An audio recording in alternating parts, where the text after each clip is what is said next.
Est-ce que tu peux saluer celui qui est à côté de toi de ma part?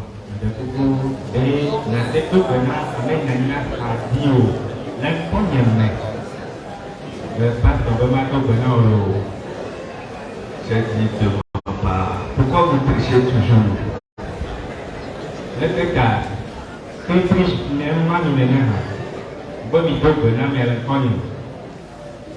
Alléluia. Alléluia. Permettez-moi de prier. Seigneur Dieu, notre Père, nous te disons merci pour la grâce que tu nous fais de continuer par nous examiner dans ta parole. Merci parce que ce soir nous sommes particulièrement heureux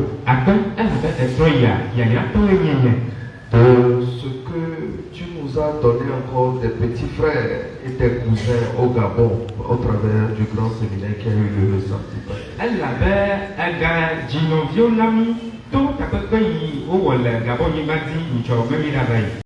Merci pour tout ce que toi tu fais pour l'Église.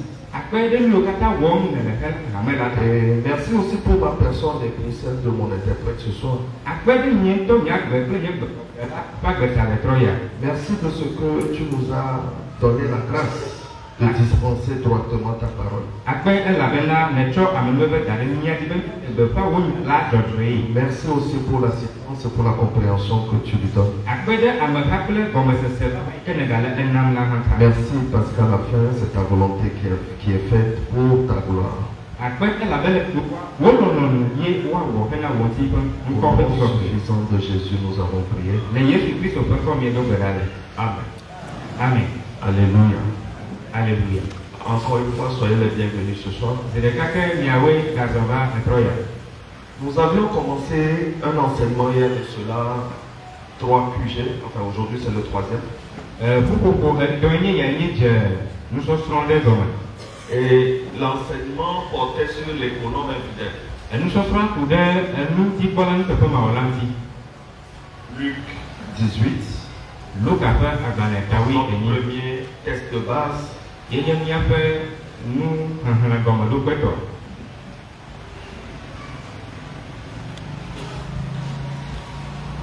Luc 16.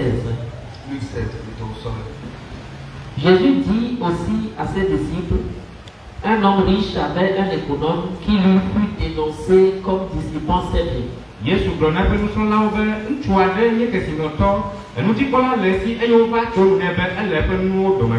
Il l'appela et lui dit, qu'est-ce que j'entends dire de toi? Rends compte de ton administration, car tu ne pourras plus administrer mes biens.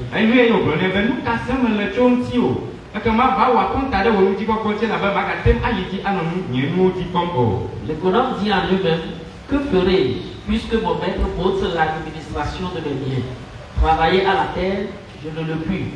Mendier, j'en ai honte. Je sais ce que je ferai pour qu'il y ait des gens qui me reçoivent dans leur maison quand je serai destitué de mon emploi.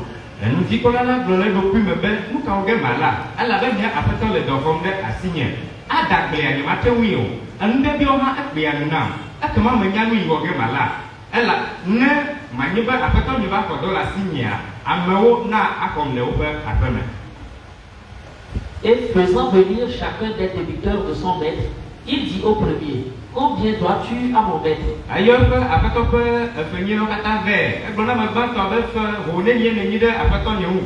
Sans mesure d'huile, répondit-il.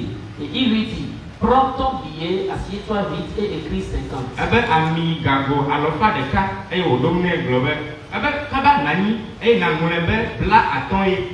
Il dit ensuite à un autre, et toi, combien dois-tu? Sans mesure de blé, répondit-il. Et il lui dit, prends ton billet et écris 80.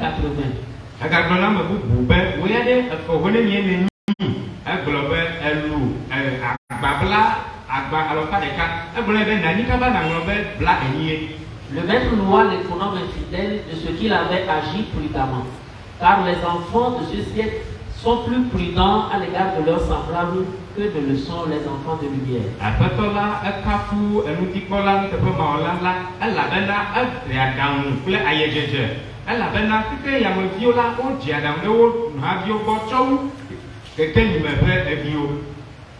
Alléluia. Alléluia. Donc nous avions pris en premier ce test de base Nous, quand il y a pour expliquer que l'homme riche ici c'était Dieu, l'économe infidèle c'était Jésus, et les débiteurs c'était nous, c'est-à-dire les sauvés, toi et moi. Et nous avions expliqué les méthodes par lesquelles Dieu va nous faire payer, ou bien l'économe infidèle. Comment est-ce que l'économe infidèle s'est rassuré que toi et moi nous allons payer? Et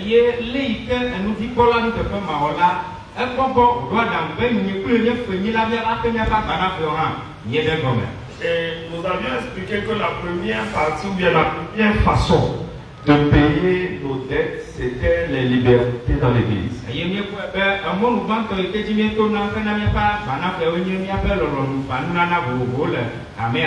Parce que l'économe infidèle a fait un contrat avec nous. Le contrat c'est quoi? Qu'est-ce que je ferai pour pouvoir continuer par manger ou bien par vivre lorsqu'on va me destituer de mon boulot? Et la solution qu'il avait trouvée c'est quoi? C'est remettre les dettes ou diminuer les dettes aux débiteurs. Et nous avions expliqué que chacun de nous étions condamnés. Donc le côté pénal de l'affaire nous envoyait en enfer. Mais le côté pénal n'est pas le seul dans un jugement, il y a aussi le côté civil.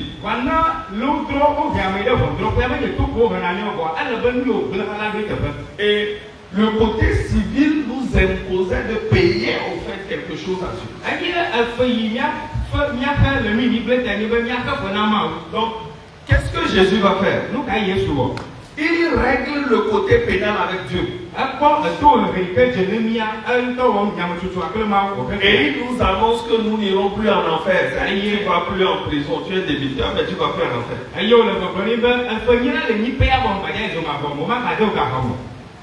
Mais il y a le côté civil.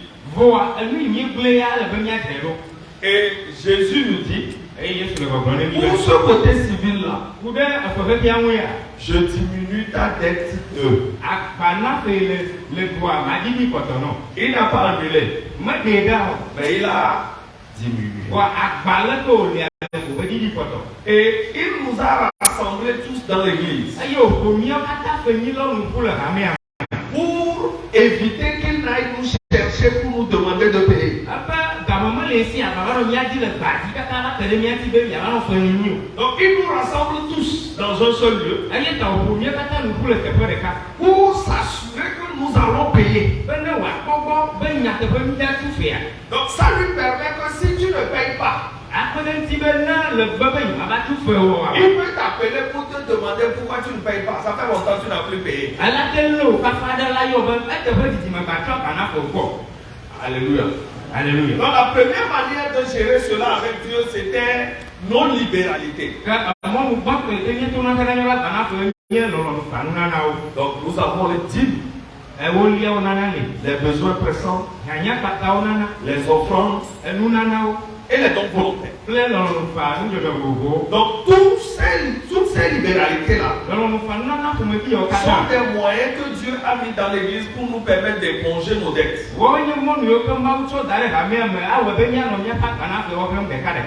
Alléluia. Alléluia. Et nous avions aussi vu un second aspect au fait de notre dette à payer. Et ce second aspect était lié aussi à un couple de versets dans Matthieu 18. Matthieu 18 à partir du verset 23. Matthieu 18, verset 23. C'est pourquoi le royaume des cieux est semblable à un roi qui voulut faire rendre compte à ses serviteurs. Quand il se mit à compter, on lui en amena un qui devait 10 000 talents. eya ta dibo fiaro be agba so kple fiade ke di be eyo be subologo wa be di akonta ne eyo na akonta dimla eklo me ke ni talento agbe ewo. Comme il n'avait pas de quoi payer, son maître ordonna qu'il fût vendu, lui, sa femme, ses enfants et tout ce qu'il avait, et que la dette fût acquittée. Ayo nyebena le kemana si wa ton krepe agbana fiao ka apa apoto edebebe wa se aya esuanyo mukle fiao kata plenu kata mosi alebo wa ton fia fia ake. Le serviteur se jetant à terre se prosterna devant lui et dit: Seigneur, aie patience envers moi et je te paierai tout.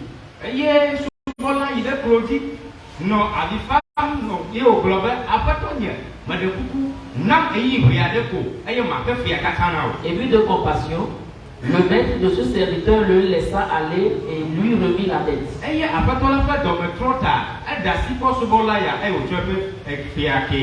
Après qu'il fut sorti, ce serviteur rencontra un de ses compagnons qui lui devait 100 deniers.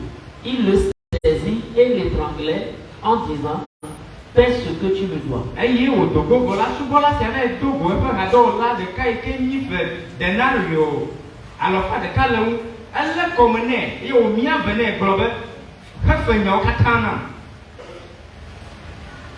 Son compagnon, se jetant à terre, le suppliait, disant: Aie patience envers moi et je te paierai. Mais l'autre ne voulut pas et il alla le jeter en prison jusqu'à ce qu'il eût payé ce qu'il devait.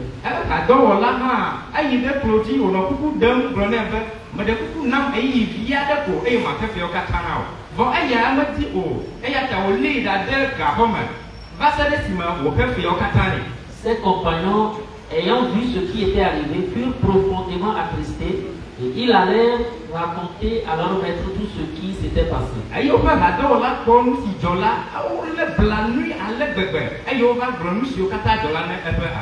Alors le maître fit appeler ce serviteur et lui dit: Méchant serviteur, je t'avais remis en entier ta dette parce que tu m'en avais supplié.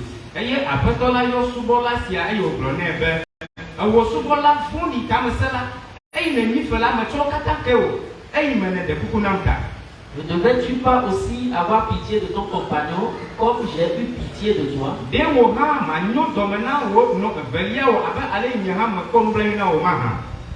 Et son maître irrité le livra au bourreau jusqu'à ce qu'il eût payé tout ce qu'il devait.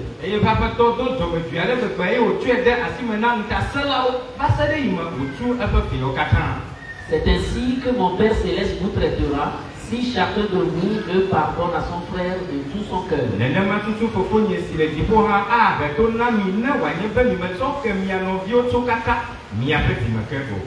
Alléluia.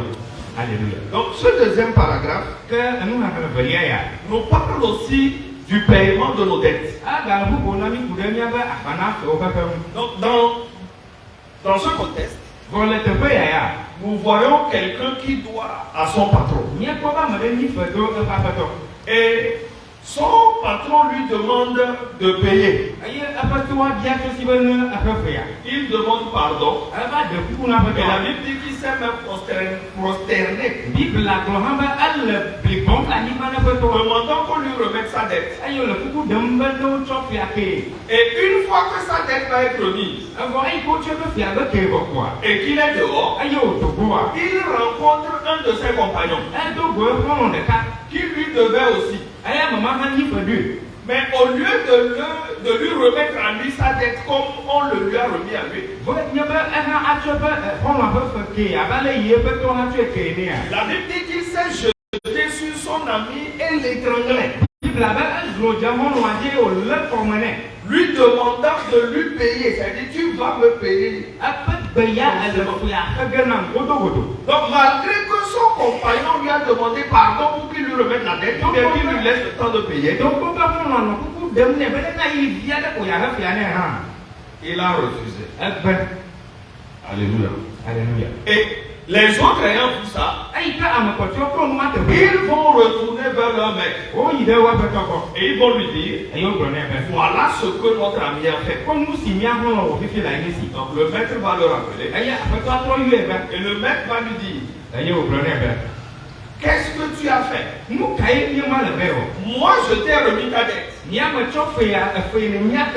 Et quand toi, tu rencontres ton compagnon, Et ouais, le dogo, on le niveau. au lieu de lui remettre la dette comme je t'ai remis, Et on y a beau on a tué qui avait les me tu tuer. te jettes plutôt sur lui pour l'étrangler. On y a le petit bon. Et le maître lui dit, Et il y a pas de comme tu as fait ainsi, Et tel on ne m'a toi aussi tu vas me payer on a ne le fait à raison jusqu'à la fin. va céder à gamin. Ce qui est intriguant, c'est le dernier paragraphe. Lui, de foyer, nous, ma mère. Et le dernier paragraphe dit quoi? À part ma mère, Et c'est ainsi que mon Père qui est dans les cieux vous traitera. après, ne m'a tout, faut se dit pour À chaque fois que vous traiterez un frère, votre frère, et si il ne le voit plein nos vieux, ne m'a tombé. comme ça, Ne m'a tombé. au lieu de lui pardonner du fond de votre cœur. Et il y a bien un show de Bibo, Et nous avions expliqué cela, disant que Dieu utilise notre relationnel dans l'église pour payer aussi nos dettes.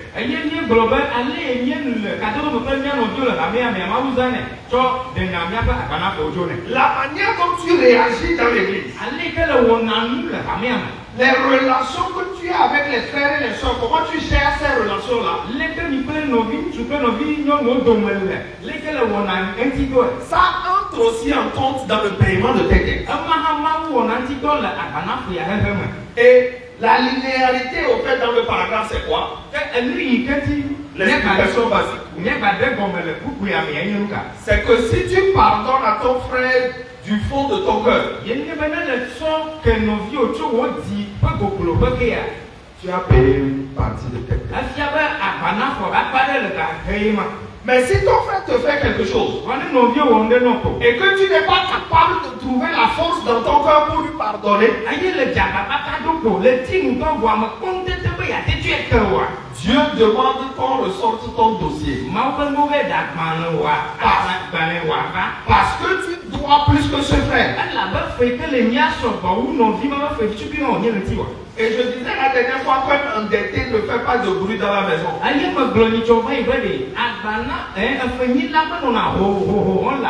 Donc une fois que tu commences par faire du bruit, Dieu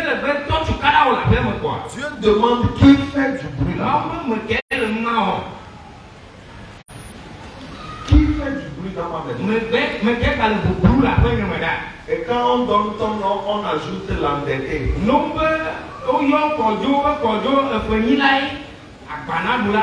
Il faut que Dieu te prouve que toi-même tu dois. Alléluia. Alléluia. Donc ça c'est la manière que Dieu utilise aussi pour nous faire payer. Et nous avions vu comme premier cas celui de David. On a vu comment David a géré aussi son relationnel. Est-ce qu'on peut lire? 2 Samuel 12. L'Éternel envoya Nathan vers David. Il vint donc le trouver et lui dit: il y avait dans une ville 2 hommes, l'un riche et l'autre pauvre. Le riche avait des brebis et des bœufs en très grand nombre. Le pauvre n'avait rien du tout, sauf une petite brebis qu'il avait achetée. Il la nourrissait et elle grandissait chez lui avec ses enfants. Elle mangeait de son pain, buvait dans sa coupe et dormait contre lui. Il la considérait comme sa fille. Un voyageur est arrivé chez l'homme riche, mais le riche n'a pas voulu toucher à ses brebis ou à ses bœufs pour préparer un repas au voyageur venu chez lui. Il a pris la brebis du pauvre et l'a préparée pour l'homme qui était venu chez lui. La colère de David s'enflamma violemment contre cet homme et il dit à Nathan: l'Éternel est vivant. L'homme qui a fait cela mérite la mort. En outre, il remplacera la brebis par 4 autres, puisqu'il a commis ce acte et s'est montré sans pitié.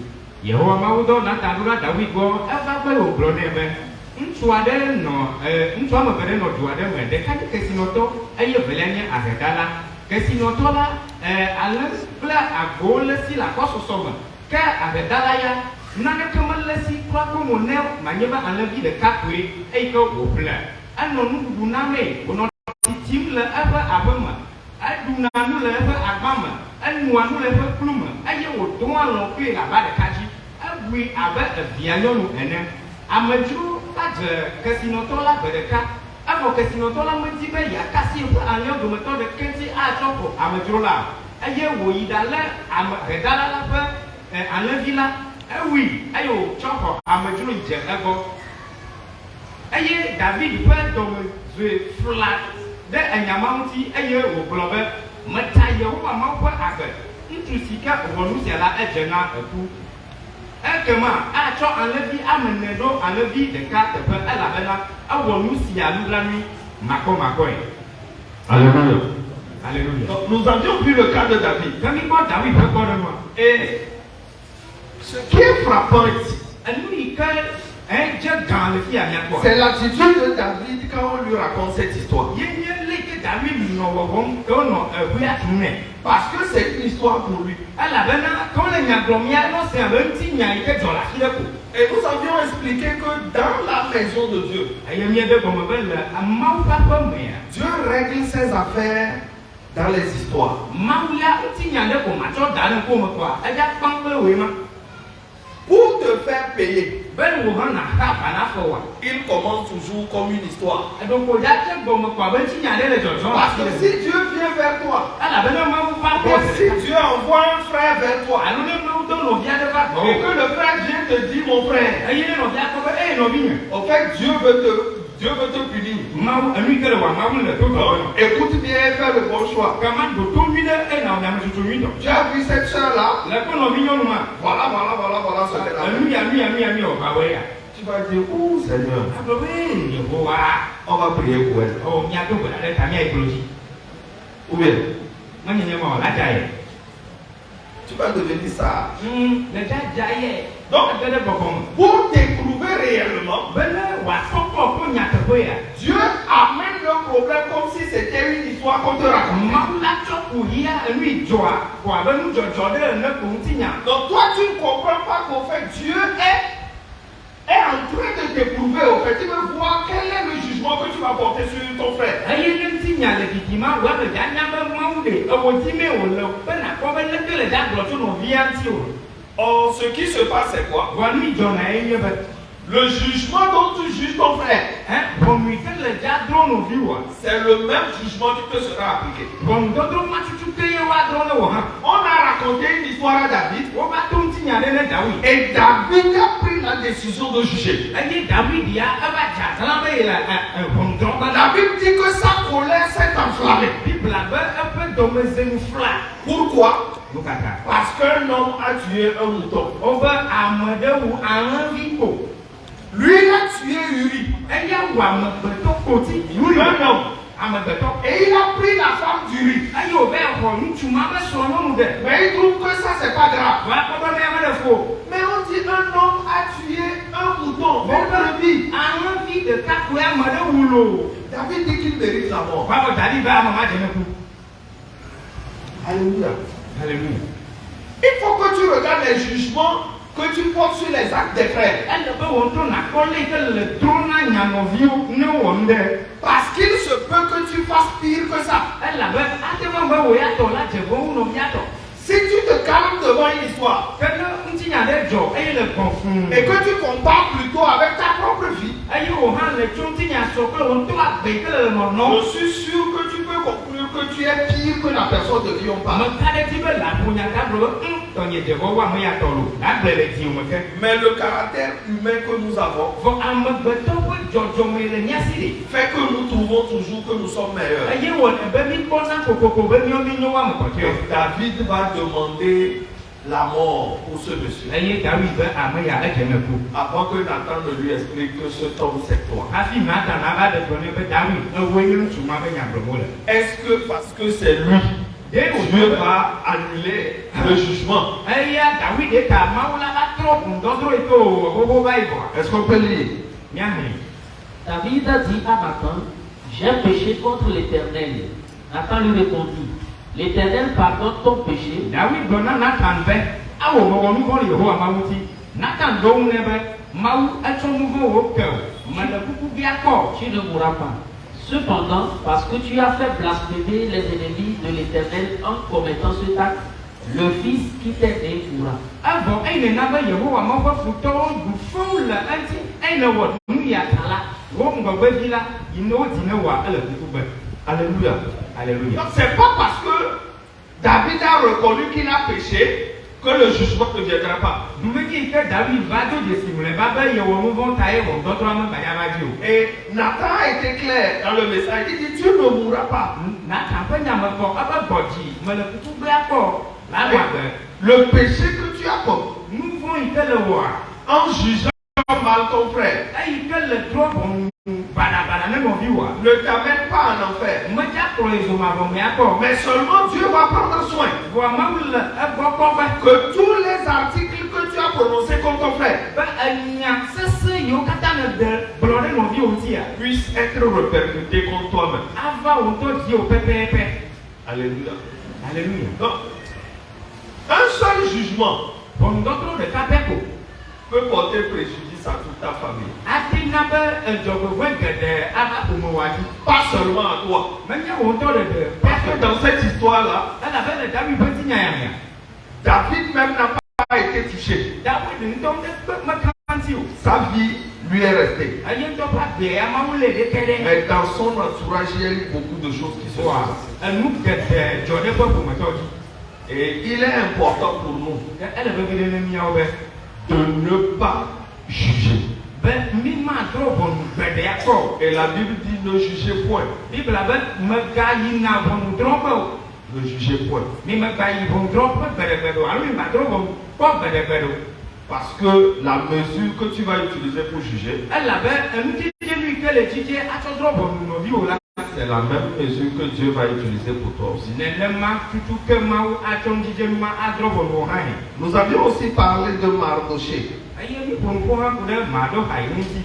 Et l'histoire de Mardoché est un peu le contraire de l'histoire de David.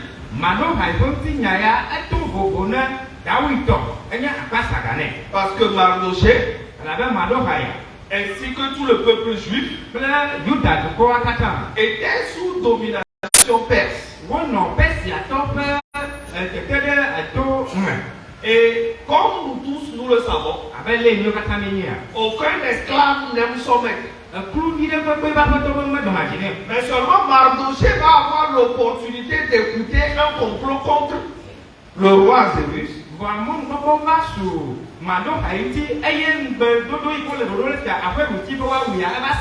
Et Mardoché ne va pas se taire. Il va faire porter l'histoire jusqu'au roi. Et le roi va faire vérifier l'histoire. Et dès qu'on va trouver que l'histoire est vraie, le roi va faire exécuter les deux gardes qui voulaient sa mort. Seulement la Bible dit que rien n'a été fait à Mardoché. Juste que l'acte de Mardoché a été écrit dans le livre des Chroniques. Est-ce qu'on peut lire? Cette nuit-là, le roi ne put pas dormir, et il se fit apporter le livre des annales, les chroniques. On les lut devant le roi, et l'on trouva écrit ce que Mardoché avait révélé au sujet de Bigtan et de Teresh, les deux eunuques du roi, gardes du seuil, qui avaient voulu porter la main sur le roi Assuérus.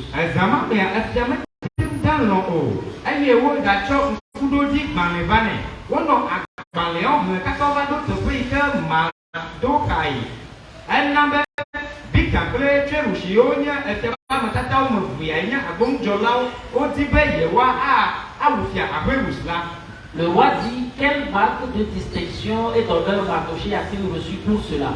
Il n'a rien reçu, répondirent ceux qui servaient le roi.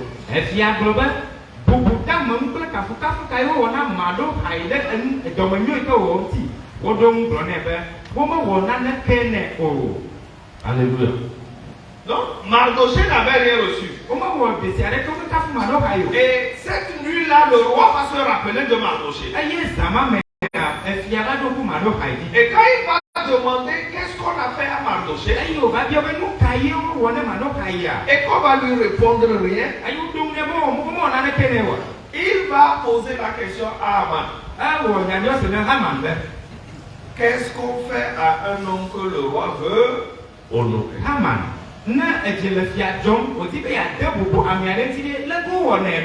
Et Aman va, croyant que c'est lui que le roi veut honorer,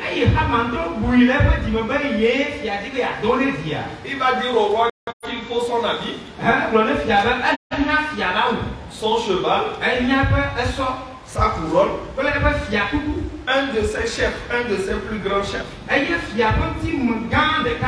Et ce chef-là devra parcourir la ville avec Mardochée assis, ou bien bon, avec la personne assise sur le cheval.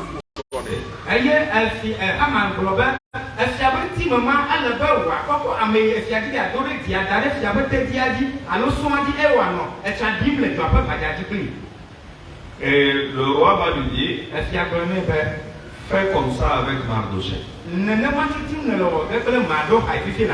Alors que Aman était venu pour demander la tête de Mardochée. Mais à contrario, Dieu va plutôt payer Mardochée. Et nous avions expliqué cela aussi dans nos relations dans l'église. On a parlé des réclamations des frères et des sœurs. C'est-à-dire, quand je pose un acte, il faut qu'on me le paye en même temps. Comme c'est moi le meilleur prédicateur, il faut que tout le monde reconnaisse ça.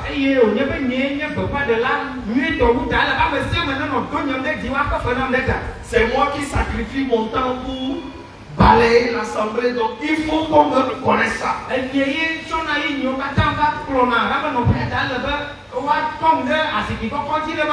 Et nous avions expliqué que le danger c'est quoi? C'est que tout ce que nous faisons, la Bible est claire dessus dans Malachie 3:16, c'est écrit dans le livre des Chroniques, c'est écrit dans un livre pour Dieu, le livre de souvenirs.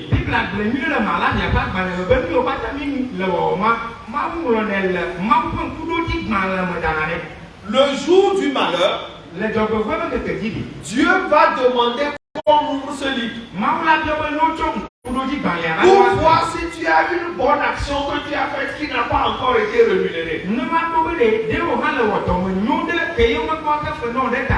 Et si ce jour-là, on se rend compte que tout ce que toi tu as fait, tu as déjà réclamé et tu as déjà reçu.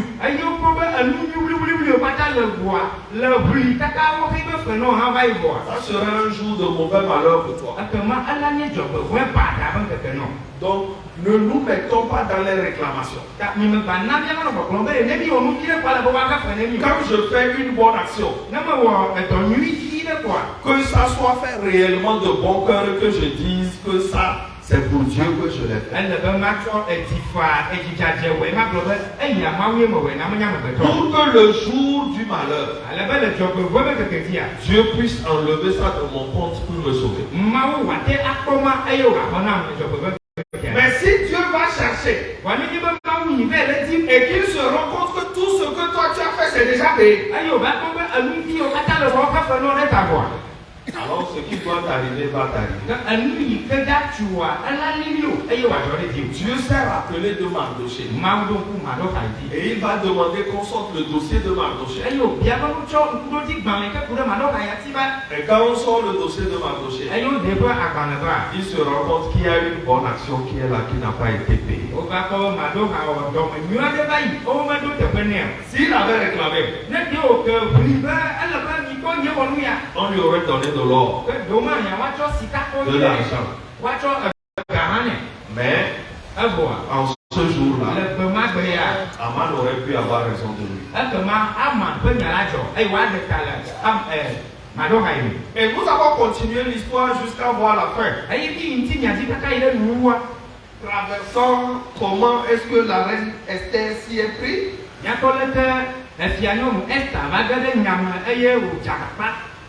Et nous avons vu aussi comment le roi a terminé l'histoire. Est-ce qu'on peut lire? Lorsque le roi revint du jardin du palais dans la salle du festin, il vit Aman qui s'était précipité vers le lit sur lequel était Esther. Et il dit, serait-ce encore pour faire violence à la reine chez moi, dans le palais? Dès que cette parole fut sortie de la bouche du roi, on voilà le visage d'Aman. Et que Fiadogocho à Boam, Ayoba, Fiasam, de Payonaza, Dumla, a Maïma Tutu Haman, a Puduina, a Fianon, Estabo, Aye, Fia Globe, a Dele Baba, when you may have Bado, Avuna, a Sonia Lampunia, I think Namago, the Kakwa, watch your avoid, watch your Haman, woman. Et Abona, l'un des eunuques, dit en présence du roi, voici le bois préparé par Aman pour Mardoché, qui a parlé pour le bien du roi, est dressé dans la maison d'Aman à une hauteur de 50 coudées. Le roi dit, qu'on y pende Aman. Et l'on pendit Aman au bois qu'il avait préparé pour Mardoché. Et la colère du roi s'apaisa. Et Abona, et Fiapa a Matata au domaton de Cabre. Koda, a Tika Haman, Dradogi, les papaman. Alors Kamado, Alentila et Yesia, Aye, et Fiadeba, Asiba Kaba, me, Demian, Bay, Adekabana Haman, Aye, and Nama Ona Haman, Mado, Aye, Tapa, Aye, et Fiapa, Domozemu, et Chivereka. Alléluia. Alléluia. Donc voilà comment Aman a fini. Et nous avions conclu la dernière fois en disant que dans l'église, la gestion positive de nos relations aussi ont leur bienfait.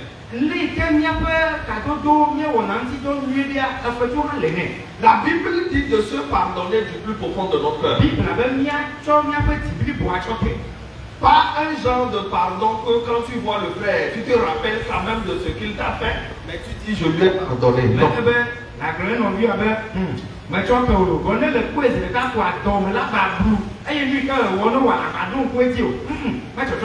Quand on dit qu'on pardonne du plus profond de son cœur,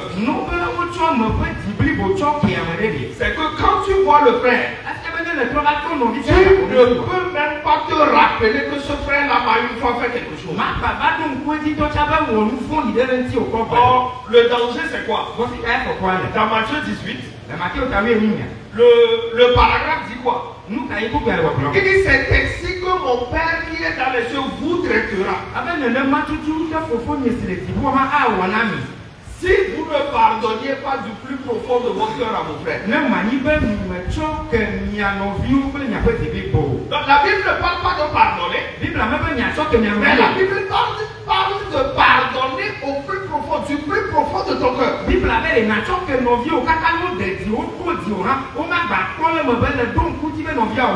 bien de tout ton cœur. Donc quelle est la dimension de l'amour que toi tu peux porter à quelqu'un jusqu'à lui pardonner à cette hauteur-là?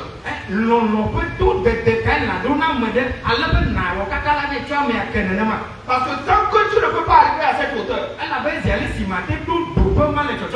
tu es sous la menace de Dieu. Dieu peut faire de toi ce qu'il veut juste pour que tu payes cette dette-là.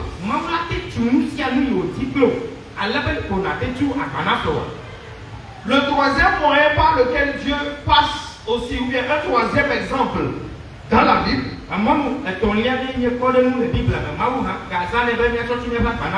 c'est le cas de Marie. Marie, la sœur de Moïse. Est-ce qu'on peut lire Nombre 12 à partir du verset 1? Marie et Aaron parlèrent contre Moïse au sujet de la femme éthiopienne qu'il avait prise, car il avait pris une femme éthiopienne. Il dit, est-ce seulement par Moïse que l'Éternel parle? N'est-ce pas aussi par nous qu'il parle? Et l'Éternel l'entendit. Or, Moïse était un homme fort patient, plus qu'aucun homme sur la face de la terre. Alabana Mose gade Ethiopia nyɔnu aɖe eye ka de Ethiopia nyɔnu aɖe o gblɔ be o ɖe ya ɖeka dzi koe Yehowa Mawu to na ƒonaƒoa ɖe ŋu ƒonaƒoa to mío tsa mía dzi wa eye Yehowa Mawu se nyama le dziƒo evɔa Mose enye ŋutsu Alléluia. Alléluia. Ça c'est aussi un cas par lequel Dieu passe pour nous faire payer nos dettes dans l'église.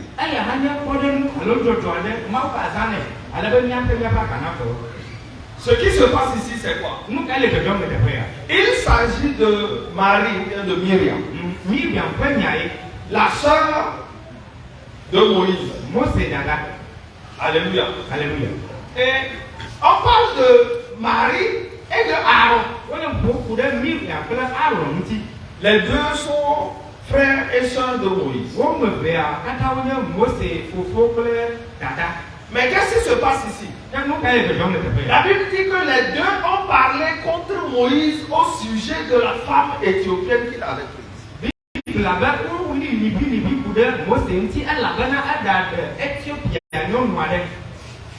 En fait, quelle est la recommandation de Dieu pour son peuple? Dieu demande que son peuple ne se marie pas avec, ne se métisse pas avec des étrangers. Donc Dieu demande que son peuple puisse se marier entre eux. Et Moïse lui-même est le fruit d'une alliance comme ça.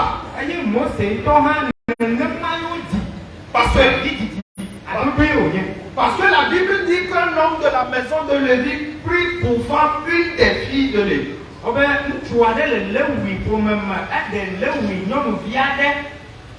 Et c'est comme ça que Moïse est venu. Donc cette interdiction-là était dans la coutume juive. Comme elle doit être aussi dans notre coutume aujourd'hui. L'éducation doit arriver à un niveau où chacun de nous doit comprendre qu'il ne peut pas, ou bien que la meilleure des façons, c'est de se marier dans la maison.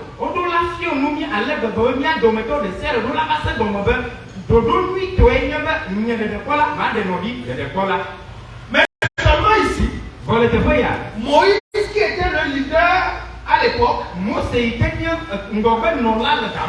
va prendre une femme éthiopienne. Il se marie avec une étrangère. Est-ce que c'est bien? Question. Est-ce que c'est bien ce que Moïse a fait? Non. Mais qu'est-ce qui va se passer? Aaron et sa sœur, qui sont aussi les parents ou bien les frères de Moïse, vont commencer par murmurer. Est-ce qu'on peut lire? Marie et Aaron parlèrent contre Moïse au sujet de la femme éthiopienne qu'il avait prise. Oui. Car il avait pris une femme éthiopienne. Oui. Il dit, Oui. est-ce seulement par Moïse que l'Éternel parle? Est-ce seulement par Moïse que l'Éternel parle? Tout le problème de Dieu va se résumer là-bas. Est-ce que c'est seulement par le leader que nous pouvons avoir la bonne conduite dans l'église? Est-ce que c'est seulement le leader qui a la capacité de donner les bonnes idées? Est-ce que nous tous, nous n'avons pas le même Saint-Esprit? Aaron et sa sœur se posent la question. C'est quoi cette histoire de dictature? Il nous dit que Dieu a dit qu'on ne doit pas épouser une étrangère. Mais au même moment, lui-même, il épouse une étrangère. Ça veut dire qu'il y a un problème. Peut-être que Dieu a décidé qu'on le remplace.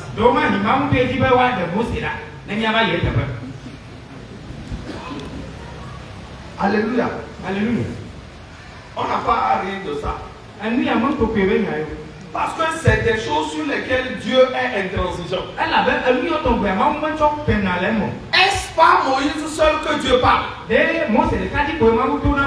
que le leader dans l'église ou bien le premier responsable dans l'église est vraiment le seul qui doit diriger? Est-ce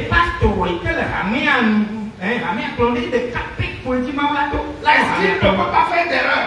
Est-ce que le Saint-Esprit que nous avons en nous ne peut pas nous envoyer pour changer ça?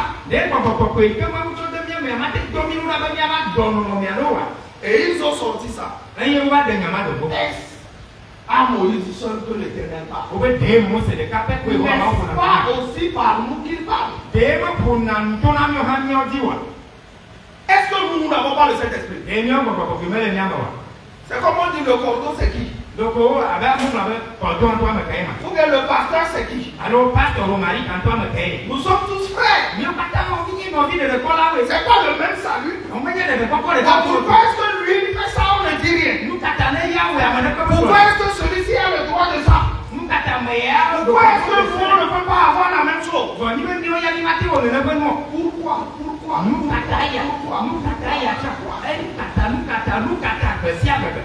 Mon frère, quand ces genres d'idées commencent pas à venir dans ton cœur, si tu peux jeûner, jeûne. Si tu peux prier, prie.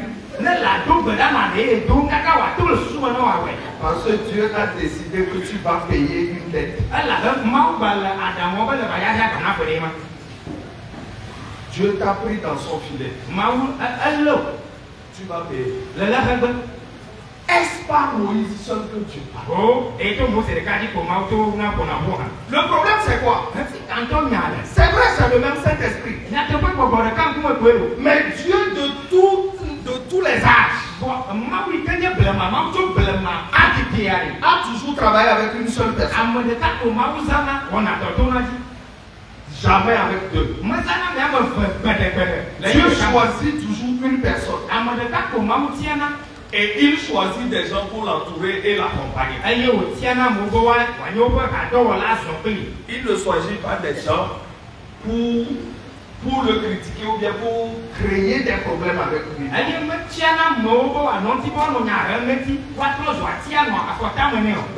Vous savez, c'est un problème de leadership.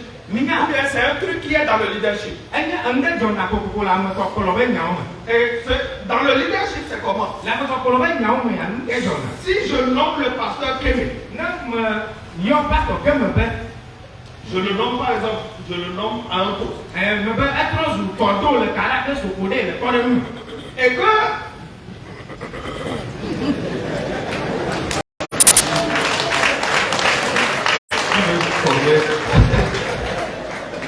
déformer ce que j'ai dit. Bon, c'est pas grave. C'est pas grave, je ne parle pas des sauvés, je parle de Moïse. Non? Disons que je le nomme, je lui donne le pouvoir. Ça veut dire que ça engage ma personnalité. Donc tout ce qu'il va faire à son poste, c'est moi qui réponds. S'il gaffe, c'est moi j'ai gaffé. S'il fait bien, c'est moi qu'on regarde. Donc si quelqu'un vient me dire que est-ce que tu sais que Kevin fait mal là où tu l'as mis, et que moi aussi je dis à l'autre, vraiment tu as raison, Kevin fait mal, pourquoi on se met à discuter? C'est que je suis bête. Parce que je suis en train de t'expliquer que j'ai fait une erreur en le mettant là-bas.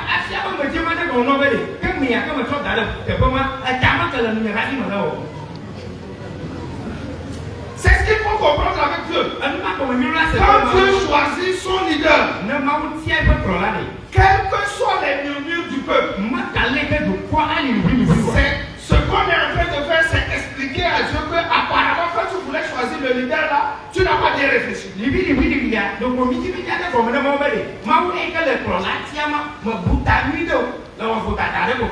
Oh, Dieu ne va jamais accepter ça. Dieu ne va jamais accepter cela. On continue la lecture. Et l'Éternel l'entendit. Or, Moïse était un homme fort patient, plus qu'aucun homme sur la face de la terre.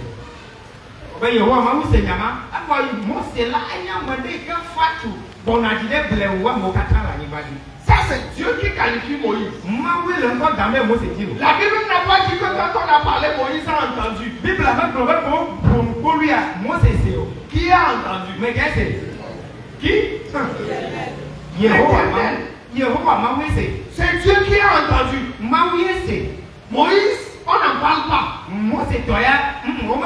Mais comme Dieu a entendu, et que c'est du leader que Dieu a mis en place, c'est de lui qu'on a mal parlé. Qui règle l'affaire? Dieu. Il organise ça. Jusqu'à ce que ceux qui doivent payer leurs dettes dans ça vont payer. On continue. Soudain, l'Éternel dit à Moïse, à Aaron et à Marie, allez, vous trois, à la tente d'assignation. Et ils y allèrent tous les trois. L'Éternel descendit dans la colonne de nuée et il se tint à l'entrée de la tente. Il appela Aaron et Marie, qui s'avancèrent tous les deux. Et il dit, écoutez bien mes paroles.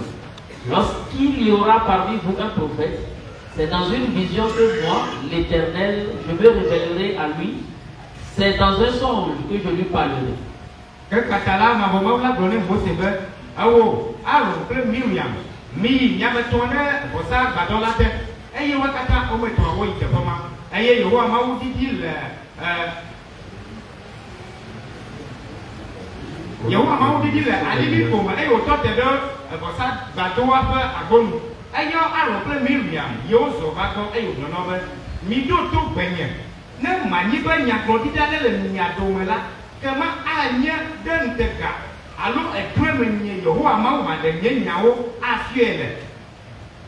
Il n'en est pas ainsi de mon serviteur Moïse. Il est fidèle dans toute ma maison. Je lui parle bouche à bouche. Je me révèle à lui sans énigme. Et il voit une représentation de l'Éternel.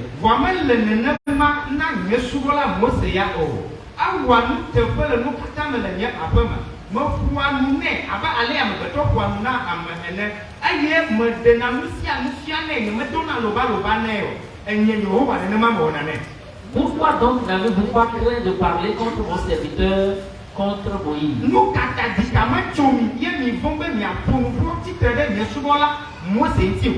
La colère de l'Éternel s'enflamma contre eux. Et il s'en alla. La nuée se retira de dessus la tente. Et voici, Marie était frappée d'une lèpre blanche comme la neige.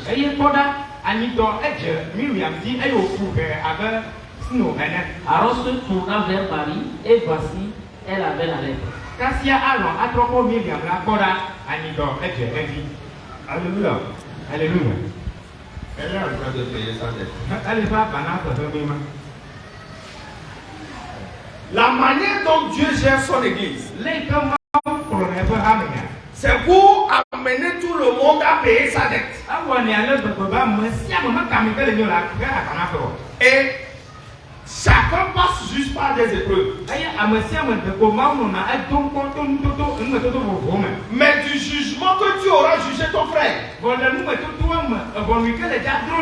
du jugement où tu auras jugé ton leader, c'est comme ça que Dieu va te traiter.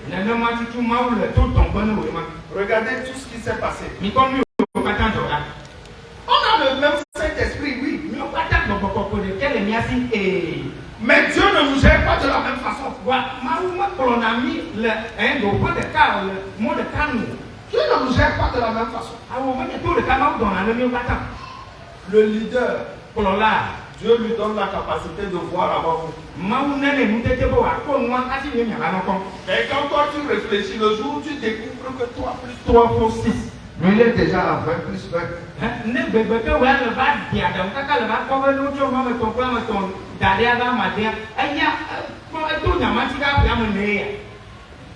Alléluia. Alléluia. Il leur explique. Il dit c'est vrai, je vous parle aussi. Mais même s'il y a un prophète dans votre vie, ou bien dans votre camp, si je dois lui parler, ça sera en prophétie. Ça Ça sera dans des rêves. Comment droit wa.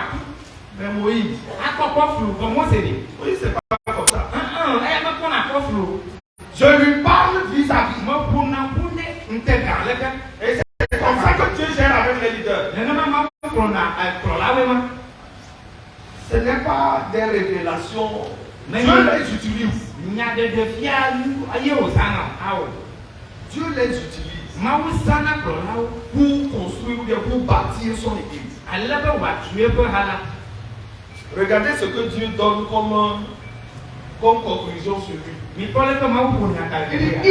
fidèle dans toute ma maison. Il est fidèle dans toute ma maison. Alors que Aaron et Mariam sont venus parce qu'il a péché, il a pris une femme étrangère.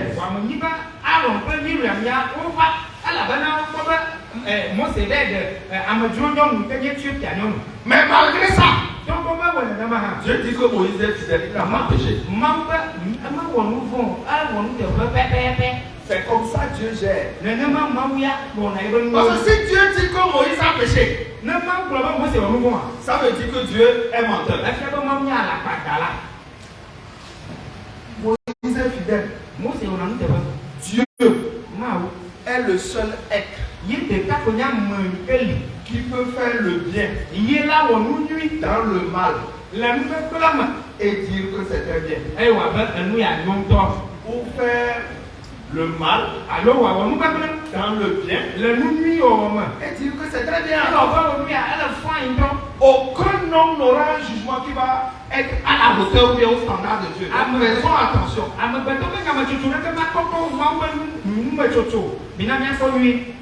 Faisons attention. Et la sentence va tomber. Mariam va avoir la lèpre. Alléluia. Je ne sais pas ce qui te guette toi. Mais quand même, si ces idées viennent à toi, sois heureux. Dieu a trouvé un moyen de te faire payer ta dette.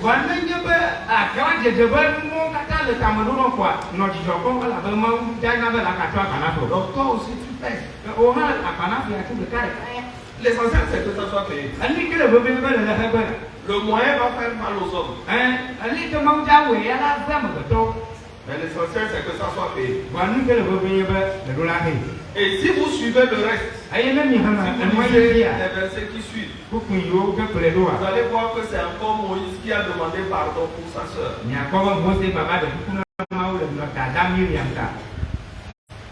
C'est comme ça que Dieu gère ses affaires dans l'église. Et dans Jacques 2, le verset 13, il dit car le jugement est sans miséricorde pour qui n'a pas fait miséricorde.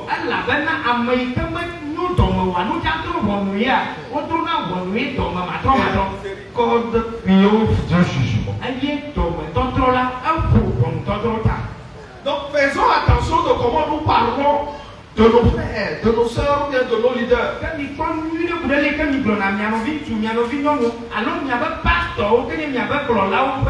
Parce que si en parlant de quelqu'un, tu n'as pas utilisé la miséricorde, tu n'as pas vu de circonstances atténuantes, tu l'as condamné directement. La Bible dit que quand ton cas va arriver aussi, il n'y aura pas de miséricorde.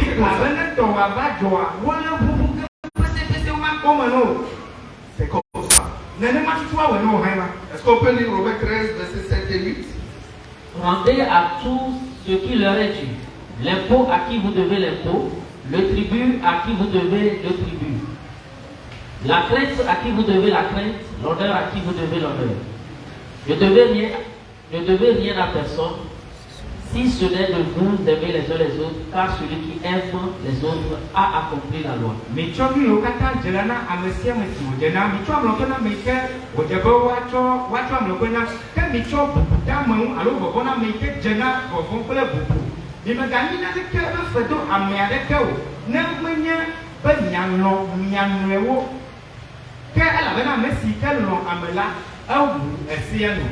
Alléluia.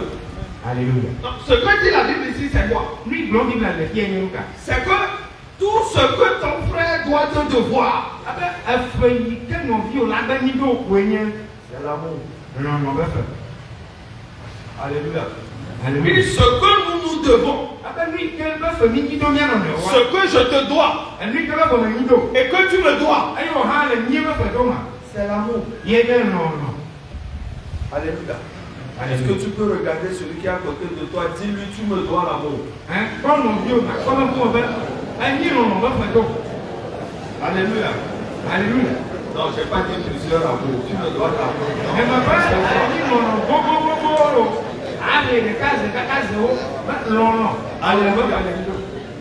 On se doit l'amour. En ce qui concerne nos relations avec Dieu et avec la dette que nous devons, nous avons vu les différentes manières que Dieu utilise pour nous faire payer. Mais maintenant, dans l'église, on a aussi une autre dette. Et cette dette-là, c'est entre nous les frères et sœurs. Et cette dette-là, c'est l'amour. Alléluia. C'est l'amour. Et c'est ça même qui crée le plus de problèmes dans l'église. Parce que les problèmes entre personnes ou bien entre frères et sœurs sont toujours liés à l'amour. On dit la sœur ci ne m'aime pas. Le frère là ne m'aime pas. Le frère là il préfère celui-ci. Quand c'est moi, il est toujours méchant. Dieu demande, est-ce que tu vas te comporter comme l'économe infidèle et lui remettre cette dette-là? Ou est-ce que tu vas sauter sur lui pour l'étrangler parce qu'il ne t'aime pas?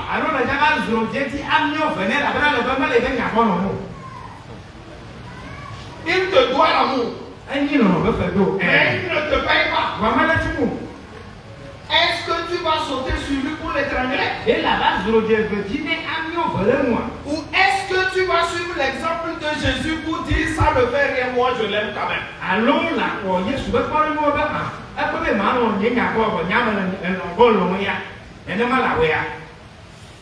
Alléluia. Alléluia. Parce que tout est question de ça. On ne m'aime pas. On aime l'autre. L'amour a quitté l'église. À chaque fois que tu réclames, parce que c'est une dette. Mais à chaque fois que tu réclames, Dieu dit que tu es en train d'étrangler ton frère.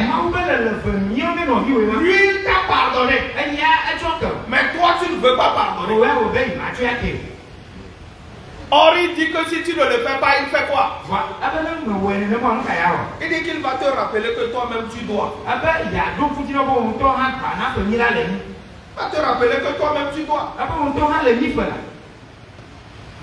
Un endetté ne fait pas de bruit, je vous ai dit. Est-ce qu'on peut lire Matthieu 5, le verset 39? Mais moi, je vous dis de ne pas résister aux méchants.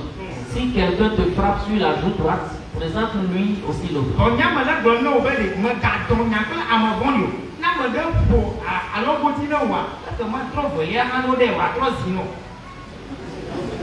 On y va.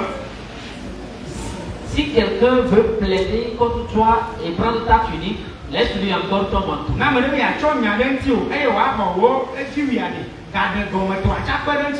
Si quelqu'un te force à faire un mille, fais-en deux avec lui.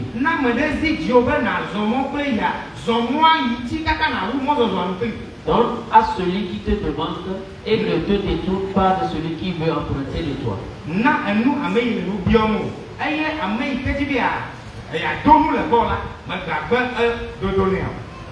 On continue. Vous avez appris qu'il a été dit, tu aimeras ton prochain et tu haïras ton ennemi. Mais moi je vous dis, aimez vos ennemis, bénissez ceux qui vous maudissent, faites du bien à ceux qui vous haïssent et priez pour ceux qui vous maltraitent et qui vous persécutent.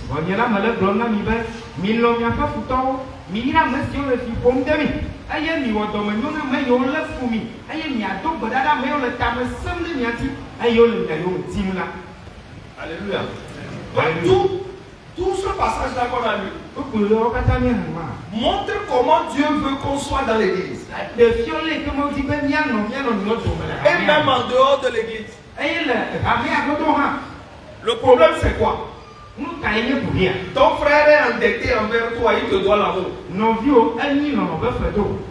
Mais seulement, on est encore dans la chair. Et la chair n'est pas capable de payer. Nous sommes tous endettés les uns envers les autres. Mais nous sommes des endettés non solvables.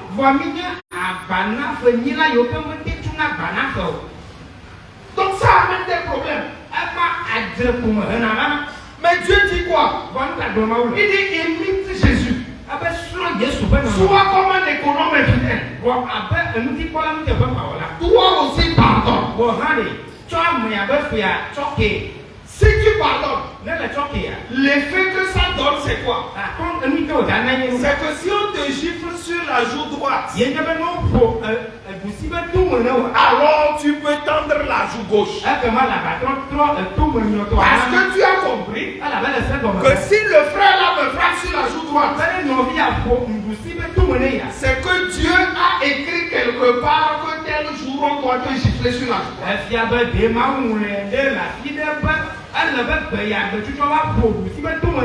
Donc je tends la joue gauche. Moi je suis en train de gérer mes dettes. Je gère mes dettes. Vous savez le problème dans ça c'est quoi? Mais si c'est toi seul, tu peux laisser on va te gifler 2 fois. Mais le problème c'est que nous croyons que nous avons raison. Donc tu me poses la question. Christophe me gifle que je lui ai fait quoi? Moi comme ça. Lui me gifle. Parce que je lui ai fait quoi? Et il y a toujours un partenaire de crime dans ça. Lui, tu ne lui as rien demandé, mais tu as même fait dit non, je l'ai vu, tu n'as rien fait, son frère Ramous.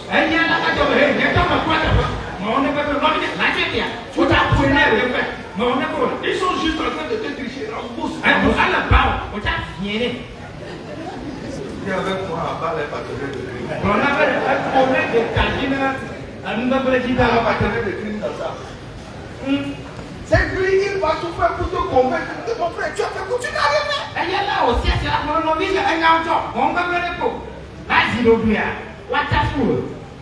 Et je suis la joue gauche et tu le laisses. Non, ça ne doit pas aller. Faut te venger.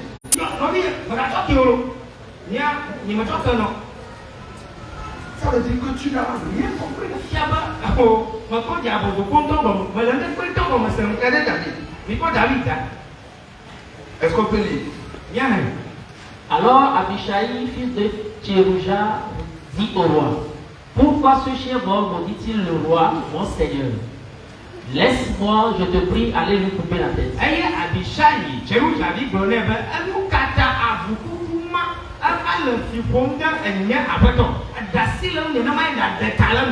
Mais le roi dit: qu'ai-je à faire avec vous, fils de Tsérouja? S'il maudit, c'est que l'Éternel lui a dit: maudit David. Qui donc lui dira: pourquoi agis-tu ainsi? Alléluia. S'il maudit, c'est que l'Éternel lui a dit: maudit David. Mais vous avez vu le partenaire de crime, Abishai. Abishai dit non. Donne-moi juste l'ordre et je lui coupe la tête. Mais David dit: c'est quoi le problème? Abishai n'a pas compris. Tu n'as pas compris que c'est Dieu qui est derrière. C'est une dette que je paye. Toi, tu n'es pas au courant que j'ai jugé celui qui a tué une brebis. Abisaï n'est pas au courant. Mais David sait. Parce que Dieu lui a déjà dit comment il va payer la dette. Donc quand il voit ça arriver, il dit Abisaï, laisse-moi, je gère ma dette. Laisse-moi payer.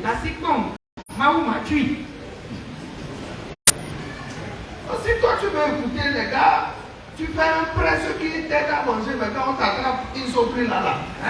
Si c'est eux, tu veux écouter.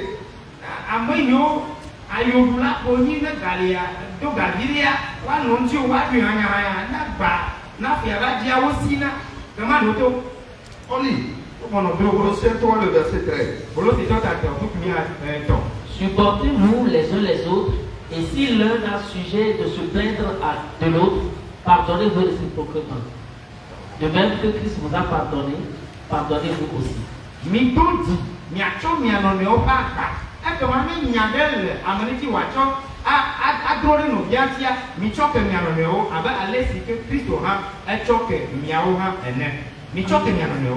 Alléluia.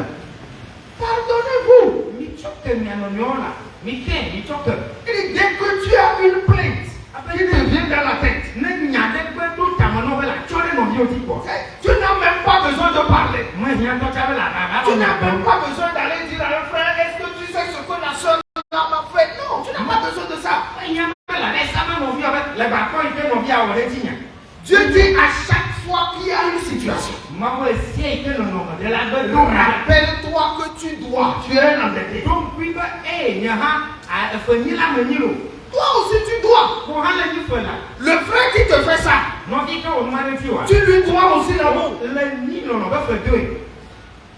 On dit aimez ceux qui vous haïssent. Toi-même là où tu es là, qui te haït dehors. Ceux que tu trouves qui te haïssent sont ici. Ceux que tu crois qui te haïssent sont ici.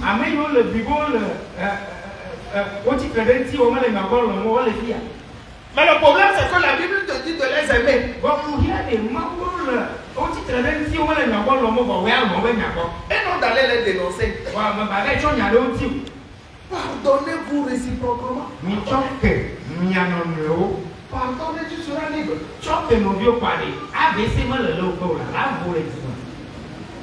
Toi tu comprends que c'est ta dette. Donc tu gères. Matthieu 7, le verset 12.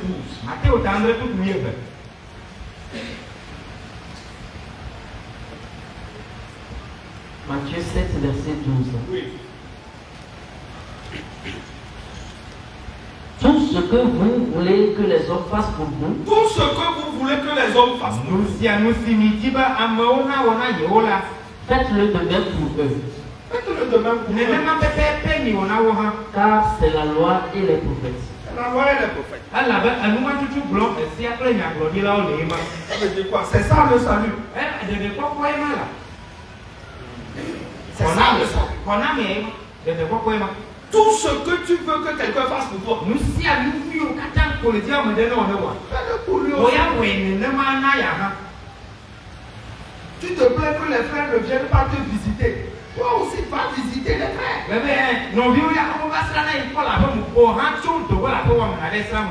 Si tu vas visiter les frères, ils vont venir te visiter.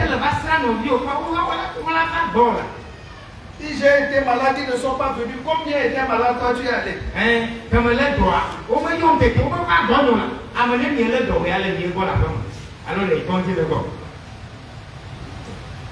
On fait enterrement des gens, tu ne vas pas. Le jour où ça arrive, sur toi tu dis, ah, quand c'était tel frère, on a fait ça, mais quand c'est moi maintenant, vraiment l'amour a quitté. L'amour n'a pas quitté. Ce que tu veux qu'on te fasse, fais-le aux autres.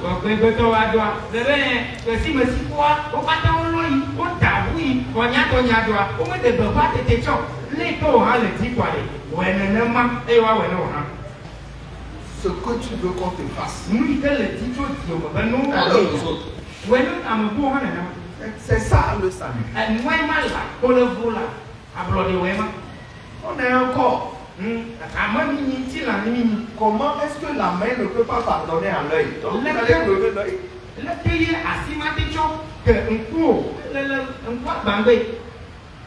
Comment on va gérer ça?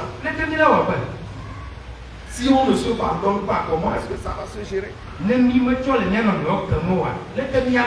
Comment est-ce qu'on peut payer nos dettes s'il n'y a pas pardon dedans? Alléluia. Alléluia. Donc, ce côté-là aussi, entre nous, c'est une dette qu'il faut qu'on paye. Entre nous. Et la dernière dette aussi que nous avons à payer, c'est envers la création, bien la nature. Est-ce qu'on peut lire? Genèse 2, verset 15. Oui. L'Éternel Dieu prit l'homme et le plaça dans le jardin d'Éden pour le cultiver et pour le garder. Et pour le garder.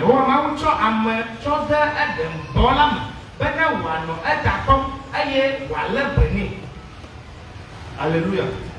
Donc nous ne devons pas oublier quelque chose. Il n'y a aucun verset qui a annulé celui-ci. Nous aussi aujourd'hui, nous devons être les garants au fait de la terre. Parce que Dieu nous a placés pour qu'on cultive, en tout cas, pour qu'on entretienne la terre.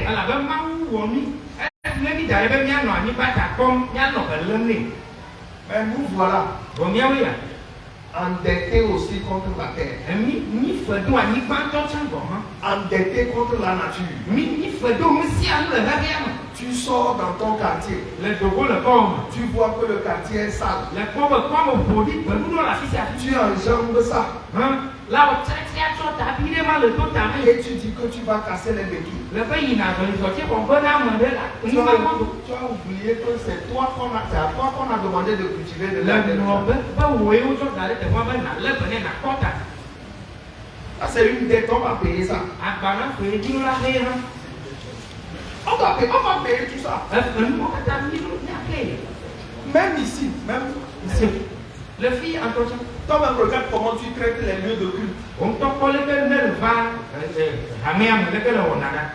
Les toilettes sont derrière là-bas. On va finir tout à l'heure. Si tu vas là-bas, tu vas voir comment les gens ont pissé par terre, partout. Même ce temps pour ça, vous allez payer.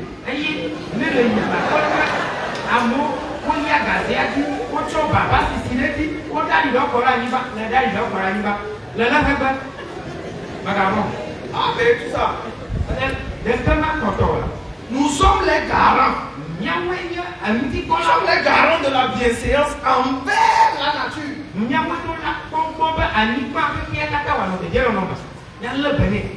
Les vrais écologistes, c'est vous, c'est pas moi.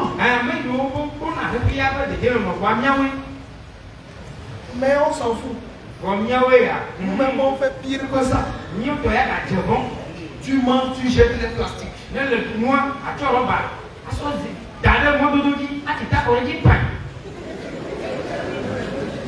On s'en fout carrément. C'est une dette que tu es en train de créer envers la nature. Et toutes les dettes vont se payer avant qu'on les quitte la terre. Endetté envers Dieu. Endetté envers les frères et sœurs. Endetté envers la nature. C'est quoi ça? Que le Seigneur fasse grâce. Merci de m'avoir écouté.